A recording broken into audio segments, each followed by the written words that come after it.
बिस्मिल्लाहिर्रहमानिर्रहीम। अस्सलाम वालेकुम दोस्तों। आज है 22 नवंबर 2025। इस्लामाबाद सब्ज़ी मंडी में अंडों का रेट क्या जा रहा है जी। चौधरी साहब, वेट कितना है इसका? वज़न कितना होगा? तकरीबन 60 ग्राम पक्का है, लेकिन लगता नहीं है, 54 ग्राम का लगता है, छोटा दाना लग रहा है। और इस वक्त दर्जन रेट है जी 335 रुपये दर्जन है जी। और ट्रे का रेट है जी 835 रुपया। और पेटी का रेट है जी 10,000 रुपया।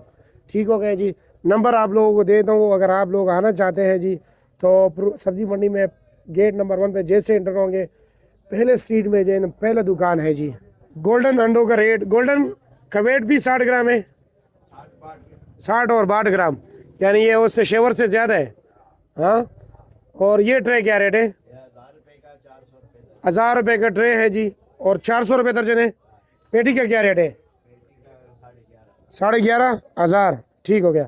चौधरी साहब के साथ अगर आप कांटेक्ट करना चाहते हैं तो 03009183 449 इस पे कांटेक्ट कीजिए। ठीक है। बहुत से दोस्त फिर मुझे तंग करते हैं, मुझे व्हाट्सअप करते हैं।